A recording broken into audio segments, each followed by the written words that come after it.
बोलो जगदम्बे मात की जय। श्री हरि श्री परमात्मा ने नमः। श्रीमद्वैपायन मुनि वेद व्यास प्रणीत महाभागवत देवी पुराण 42वां अध्याय। ब्रह्मा जी का श्री राम को कृष्ण पक्ष में ही देवी की पूजा करने का आदेश देना तथा स्वयं के चतुर्मुख होने का पूर्व प्रसंग सुनाना। ब्रह्मा, विष्णु और शिव द्वारा देवी की स्तुति। श्री महादेव जी बोले, तब भगवान ब्रह्मा जी ने महात्मा श्री राम से संक्षेप में पूर्व वृतांत को कहना आरंभ किया। ब्रह्मा जी बोले, भगवान विष्णु, इस दुष्ट के वध के लिए जब मैंने आपसे प्रार्थना की थी कि प्रभु आप मनुष्य रूप में अवतार लें, तब आप इसकी रक्षा में भगवती जगदम्बा को स्थित जानकर उनकी प्रार्थना करने के लिए स्वयं कैलाश पर्वत पर आए थे। मैं और भगवान शंकर भी आपके प्रति अनुग्रह के कारण इसी के वध के लिए वहां एक साथ आ गए। तब आपने महामाया जगदम्बिका को बार बार साष्टांग प्रणाम करके कहा था, देवी शिवे, आप मुझ पर प्रसन्न हो। मैं सभी देवताओं तथा विशेष रूप से ब्रह्मा के द्वारा प्रार्थना करने पर रावण के वध के लिए मनुष्य रूप में अवतार ले रहा हूँ। आप में उसकी दृढ़ भक्ति है, इसलिए आप उसे नित्य वरदान देती हैं, तो फिर उस महाबली को मैं युद्ध में कैसे मार पाऊंगा।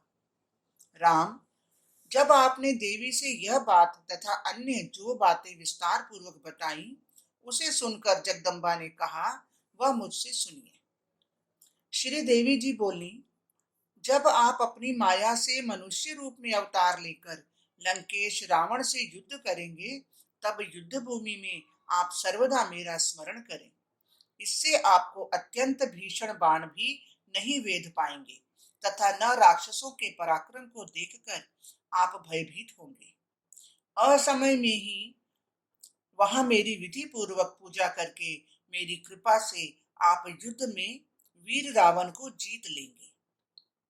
ब्रह्मा जी बोले, महाबाहो राम, इसलिए आप रावण को युद्ध में जीतने की इच्छा से उन जय प्रदा भगवती का स्मरण करते हुए युद्ध कीजिए। राघव, मेरे पुत्र मुनि श्रेष्ठ वशिष्ठ आपके गुरु हैं। देवी का जो मंत्र उन्होंने आपको प्रदान किया है, महान संग्राम में उस मंत्र का स्मरण करते हुए युद्ध करके उस राक्षस राज रावण को बंधु सहित मार डालिए। रघुनंदन, आप उन महादेवी की पूजा के लिए प्रयत्न कीजिए, क्योंकि उनको प्रसन्न किए बिना आप किसी प्रकार विजयी नहीं होंगे।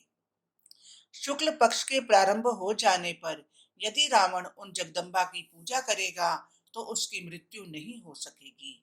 इसलिए रघुद्वह, आप इस असमय में भी इन राक्षसों के नाश के लिए उनकी पूजा प्रारंभ कर दीजिए। श्री महादेव जी बोले, लोकोपकारी इस समस्त बात को जानते हुए भी उनकी बात सुनकर श्री राम ने उन्हें उत्तर दिया। श्री राम जी बोले, वे साक्षात परात्परा जगदम्बा देवी निश्चय ही विजय प्रदान करने वाली हैं और युद्ध में जीतने की आकांक्षा वाले को अवश्य ही उनका स्मरण और पूजन करना चाहिए, किंतु देवताओं के पूजन के लिए यह उचित समय नहीं है। इस समय महादेवी त्रिदशेश्वरी शयनावस्था में है। पितामह, यह कृष्ण पक्ष है, शुक्ल पक्ष नहीं है। इस समय सोई हुई महादेवी को मैं कैसे पूजा कर सकता हूँ। ब्रह्मा जी बोले, अमंगलकारी दुरात्मा राक्षस राज रावण के वध के लिए और युद्ध में आपकी विजय के लिए मैं उन्हें जगाऊंगा। राघव, आप असमय में ही महादेवी की पूजा कर सकेंगे और युद्ध में शत्रुओं पर विजय प्राप्त करेंगे। इसके लिए आप चिंता न करें। श्री राम जी बोले, ब्राह्मण, आपका कल्याण हो। यह बात सत्य है कि आपके पुत्र वशिष्ठ जी मेरे गुरु हैं। आप ही उनके पिता हैं और इस संसार के पितामह भी आप ही हैं। इसलिए देव, आप भी मेरे गुरु हुए। मैं भगवती चंडिका की पूजा करूंगा, क्योंकि मैं युद्ध करने में स्वयं अशक्त हूँ और मेरे लिए युद्ध जीतना संभव नहीं है। फिर भी जगदम्बा की कृपा से मैं रावण को जीत सकता हूँ। यदि वह रावण भी शुक्ल पक्ष में देवी सुरेश्वरी की पूजा करेगा और यदि देवी जगदम्बा उसकी पूजा से प्रसन्न होकर स्वयं उसे वर दे देती है, तब फिर मैं युद्ध में उस भयंकर पराक्रमी को कैसे मार पाऊंगा। ब्रह्मा जी बोले, उन भगवती ने पूर्व में ही बतला दिया है कि युद्ध क्षेत्र में आपके हाथ से उसकी मृत्यु अवश्य होगी, इसमें कोई संदेह नहीं है। राम, आपके द्वारा पूजा करने के बाद भी यदि देवी जगदम्बा पुनः वही वर प्रदान करती हैं, तो भी युद्ध में निश्चित ही आपकी विजय होगी। जब वह पापात्मा साक्षात लक्ष्मी स्वरूपिणी पतिव्रता सीता की छाया मूर्ति को रमणेच्छा से बलपूर्वक उठा लाया, तब वे ही उस दुष्टात्मा रावण के विनाश के लिए रुष्ट होकर विपत्ति रूप में स्वयं उनके नगर में प्रवेश कर गए। जहां धार्मिक बुद्धि है, वहीं शांति, समृद्धि और कांति का निवास है, किंतु जहां अधर्म है, वहां वे शिवा स्वयं विपत्ति के रूप में आ जाती हैं। अहंकार के वशीभूत होकर जो धर्म का उल्लंघन करता है, महामते, वे ही भगवती उसके घमंड को चूर कर देती हैं। रघुद्वा, भगवती जगदम्बा ने इस विषय में मुझे जो विषय बताया था, इतिहास सहित उसे मैं अब कहूंगा, आप सुने।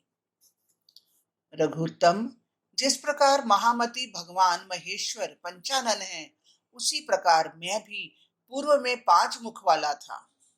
रघुनंदन, तब मैंने पूर्व काल में एक बार अहंकार के वशीभूत होकर क्रोध पूर्वक भगवान शिव से ऐसा कहा, जिसे सुनकर उन भगवान शंकर ने भयानक क्रोध करते हुए देखते ही देखते उसी क्षण मेरा 5वां सिर काट डाला। तदंतर मैं चतुर्मुख होकर एक बार भगवान विष्णु के साथ उन सुरेश्वरी जगदम्बा को प्रणाम करने के लिए उनके नगर में गया। महामते, उसी समय भगवान महारुद्र भी उन महादुर्गा को प्रणाम करने हेतु वहीं आए। राम, इस प्रकार वहां में ब्रह्मा, महाविष्णु और भगवान महेश्वर तीनों देवता उन महादुर्गा के समीप एकत्र हुए। महामते, उसी समय मैंने उन त्रिदशेश्वरी को प्रणाम करके भगवान शंकर के समीप में ऐसा कहा, माता जी, आपकी कृपा से गर्वित इन शिव ने देवताओं की सभा में मेरा 5वां सिर पकड़कर काट डाला। सुरेश्वर वंदित जगन माता, मेरे किस अपराध से इन शिव ने मेरा सिर काटा? मेरे इस वचन को सुनकर सुंदर मुख वाली उन जगदम्बिका ने मुझसे इस प्रकार कहा। श्री देवी जी बोली, वत्स, इसे जान लो कि कर्म ही शुभ फलों और अशुभ भोगों को देने वाले हैं। पद्म संभव शुभ और अशुभ कर्मों का फल देने वाली एकमात्र मैं ही स्वतंत्र हूँ, अन्य कोई नहीं। जो जिस प्रकार का शुभ अथवा अशुभ कर्म करता है, उसी प्रकार उसको शुभ अथवा अशुभ फल मिलता है, अन्यथा कभी नहीं होता। मेरा कोई प्रिय या अप्रिय नहीं है। अपने किए हुए कर्म का फल मनुष्य अवश्य भोगता है, इसमें कोई संदेह नहीं। अपनी पुत्री संध्या को देखकर काम के वशीभूत हुए आपने रमण करने के लिए जो विचार किया, उसी से आपको यह फल प्राप्त हुआ। ब्रह्मन, भगवान शंकर का क्रोध और दूसरी सभी बातें भी केवल निमित्त मात्र हैं। वस्तुतः निश्चित रूप से यह उस कर्म का फल है। ब्रह्मन, जो भी व्यक्ति अपनी पुत्री को देखकर काम चिंतन करता है, मेरी इच्छा के कारण ही उसका सिर विच्छिन्न हो जाता है। महामते, इसलिए मुझ अधिष्ठात्री के द्वारा ही त्रिशूल से आपका यह सिर काटा गया है। इसमें भगवान शंकर का क्या दोष है? यह निश्चित जानिए कि तीनों लोकों में धर्माधर्म विरोधियों की मैं ही एकमात्र नियंत्री हूँ, अन्य कोई नहीं है। ब्रह्मन, आप ब्रह्मन, आपका 5वां मुख हव्य वाहन यानी अग्नि के रूप में बना दिया गया है, जिसमें आहुति देने पर सभी देवता शाश्वत तृप्ति को प्राप्त करते हैं। ब्रह्मा जी बोले, तब तीनों ही श्रेष्ठ देवताओं ब्रह्मा, विष्णु और महेश ने त्रिलोक जननी को भूमि पर गिरकर प्रणाम किया और भक्ति पूर्वक उनका स्तवन करने लगे। वे तीनों बोले, जगन माता, हम तीनों देवता आपके पुत्र रूप से उत्पन्न हुए हैं, फिर भी आपकी सनातन और अद्भुत महिमा को हम नहीं जानते हैं। आपकी महिमा और ऐश्वर्य आदि से अनजान हम देवगण आपके अचिंत्य रूप की स्तुति कैसे करें। महेश्वरी, आप प्रसन्न हो। शिव जी बोले, सुरेश्वरी, आपके चरण कमल की रेणु को भक्ति पूर्वक सिर पर धारण करने का मैंने प्रयत्न किया, तब उसके कितने ही कण गंगा जी में गिर गए, जिनसे वे गंगा जी सालोक्य मुक्ति को प्रदान करने वाली बन गई। जिन आपके चरण कमलों की रेणु की ऐसी महिमा है, उन आपका स्तवन मैं कैसे करूं। जगतदात्री, आप अपने स्वभावगत गुणों से जगत का परित्राण करें। अंबिके, आप प्रसन्न हो। देवी, आपका चरण कमल मैंने हृदय में धारण किया, उसी के प्रभाव से बलपूर्वक मृत्यु को जीतकर मैं समस्त लोगों को भय प्रदान करने वाले कालकूट विष को मक्खन की तरह पी गया। वह कालकूट आज भी मेरे गले में कांतिमान जामुन की आभा लिए शोभायमान है। सुरेश्वरी, जगतदात्री, अंबिके, आप प्रसन्न हो। विष्णु जी बोले, माता शिवे, आपके श्री विग्रह से रिश्ते हुए बिंदु मात्र से उत्पन्न हुआ तथा लक्ष्मी और सरस्वती के अनुमोदन से क्षीर समुद्र में शेष शैया पर निरंतर सोया रहने वाला मैं भी आपके वास्तविक स्वरूप को न जानते हुए प्रयत्न पूर्वक आपका स्तवन करता हूँ। जगतदात्री, आप अपने स्वाभाविक गुणों से जगत का परित्राण करें। अंबिके, आप प्रसन्न हो। शिवे, आप परात्परा सूक्ष्म प्रकृति हैं और जगत की एकमात्र कारण हैं। आपको विज्ञ जन संसार की सृष्टि आदि शक्तियों से भी परे जानते हैं। आप समस्त जगत की माता हैं और हम त्रिदेव भी आपके ही पुत्र हैं। आप हम पर करुणामयी दृष्टि से कृपा करें। जगतदात्री, जगत का परित्राण करें। अंबिके, आप प्रसन्न हो। ब्रह्मा जी बोले, मैं न आपका स्तोत्र जानता हूँ, न आपके श्रेष्ठ रूप को जानता हूँ, न ही आपके शील आदि गुणों को सम्यक और इदमित्थम रूप से जानता हूँ। मैं तो आपके किंचित गुण जो वेदों द्वारा वर्णित हैं, उन्हें ही जानता हूँ, और दूसरे भी वही जानते हैं। उन आपके गुणों को करोड़ों मुखों से दीर्घ काल तक कहने में मैं समर्थ नहीं हूँ। शिवे, आप अपने स्वाभाविक सद्गुणों से जगत का परित्राण करें। जगतदात्री, अंबिके, आप प्रसन्न हो। श्री महादेव जी बोले, रघुनंदन, इन स्तुति वचनों के द्वारा भगवती की स्तुति तथा भक्ति पूर्वक नमस्कार करके वे ब्रह्मादि तीनों देवता अपने अपने स्थान पर चले गए। राजेंद्र, उन्होंने स्वयं ही मेरे सामने ऐसा कहा है कि यह रावण भी दुष्टात्मा है और वे इसकी रक्षा नहीं करेंगी। रघुत्तम, मनोहर रूपिणी सीता मंदोदरी के गर्भ से उत्पन्न हुई थी।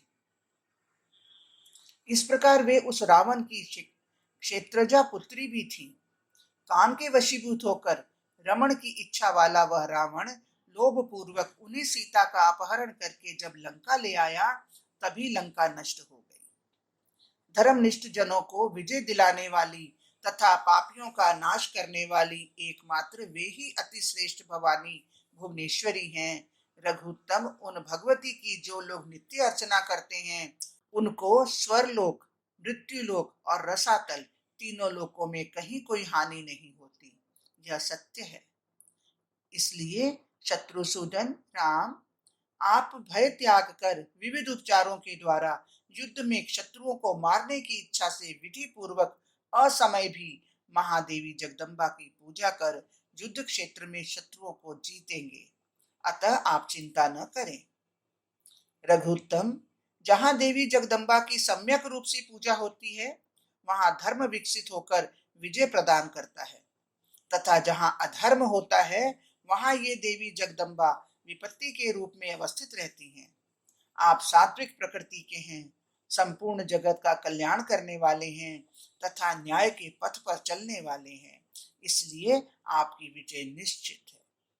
उस रावण के द्वारा जो शुभ कर्म किया गया है, उसका फल उसने प्राप्त कर लिया है, अब उसमें कुछ शेष नहीं बचा, इसलिए उसके कुकृत्य का फल उपस्थित हो गया है। इसलिए आपकी ही बाण वृष्टि से आहत होकर वह गिरेगा। राम, आप स्थिर होकर देवी जगदम्बा की भक्ति पूर्वक पूजा कर लंकापति रावण को मारेंगे, इसमें चिंता की कोई बात नहीं है। हरिओम तत्सत, हरिओम तत्सत।